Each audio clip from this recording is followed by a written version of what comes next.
तो dear student, आप सभी का आज के लेक्चर में मैं स्वागत करता हूं।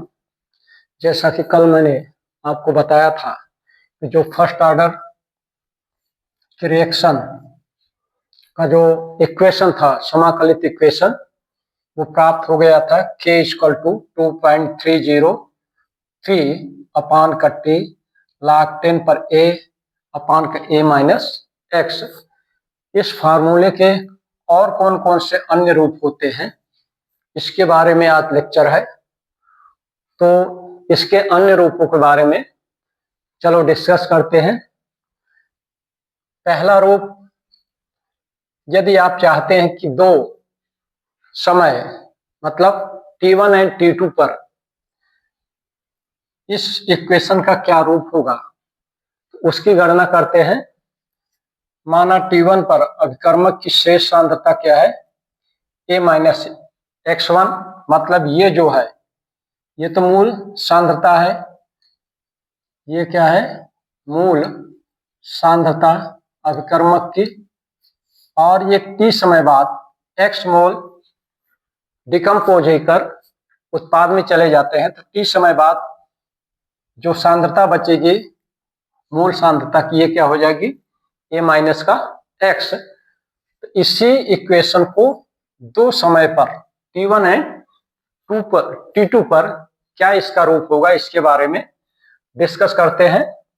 तो यहां पर इसको आप इस समीकरण को इस तरह से भी लिख सकते हैं, t1 बराबर 2.303 अपान का k log 10 पर a माइनस का x1 फॉर t1 के लिए। ठीक, इसका मतलब इधर ये क्रॉस प्रोडक्ट कर दिया, t को यहाँ लाया और k को यहाँ हो जाएगा। इसको समझने में कोई ज्यादा परेशानी नहीं होगी। इसी प्रकार t2 के लिए कैलकुलेट करेंगे तो ये हो जाएगा इसका रूप 2.303 अपान का k log 10 पर a माइनस का x2। इसको मान लीजिए 1 समीकरण, इसको इक्वेशन नंबर 2 दे दीजिए। तो यहां पर बाय सब्सट्रैक्शन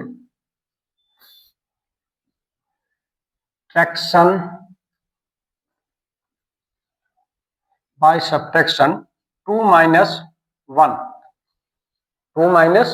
1 इक्वेशन के सेकंड में से फर्स्ट को माइनस करेंगे, यहाँ पर हो जाएगा t2 minus t1 is equal to 2.303 upon k log 10 पर a अपान का a माइनस x2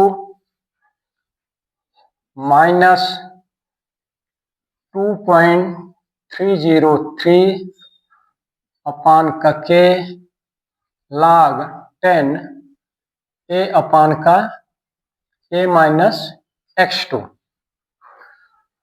यहां पर अगर आप देखें, ये क्वांटिटी यहां पर भी है, ये क्वांटिटी यहां पर भी है।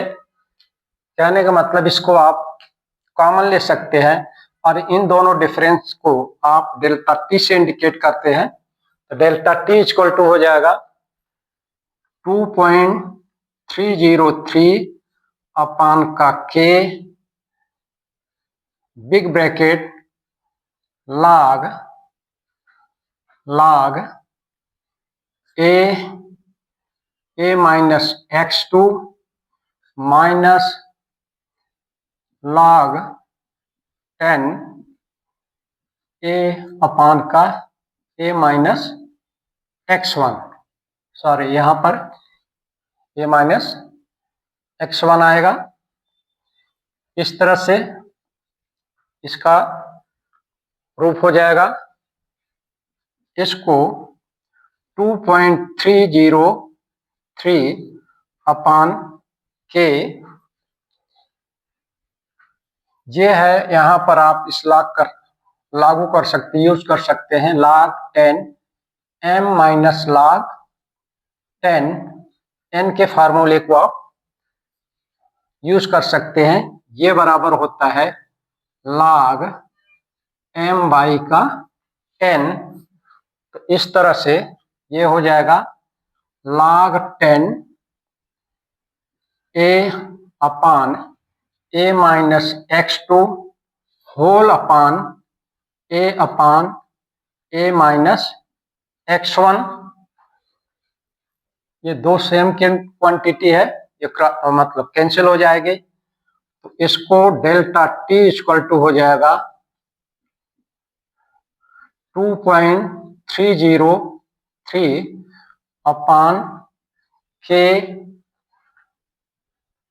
log a माइनस x1 अपान का a माइनस x2। ये 4 डिग्री का डिवीजन है। इस तरह से 4 डिग्री का डिवीजन, जैसे 1/2 डिवाइडेड बाय 3/4 को आप क्या लिखते हैं 1/2 मल्टीप्लाइड बाय 4/3। इस तरह से 4 डिग्री का चलता थी, यही रूल्स यहाँ पर फॉलो किया गया है। और यदि a माइनस x1 बराबर c1 कर दे एवं a माइनस x2 बराबर c2 कर देते हैं, तो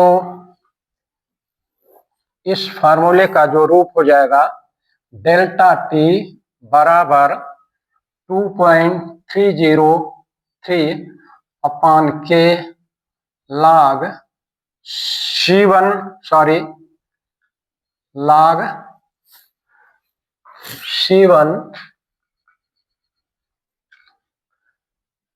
c1 अपान का c2। इस तरह से इस स्टैंडर्ड फार्मूले का एक दूसरा रूप ये हो जाएगा डेल्टा t बराबर 2.303 अपान का k log 10 पर c1 अपान का c2, जहां पर c1 एंड c2 क्या है, शेष सांद्रता है T1 एंड T2 के बाद। तो डियर स्टूडेंट, मुझे आशा है कि इस डेरिवेशन को आप समझ गए होंगे। नेक्स्ट वीडियो में इस फॉर्मूले का एक दूसरा रूप आपसे इंटरेक्ट करूंगा, समझाऊंगा दूसरे रूप के बारे में। धन्यवाद।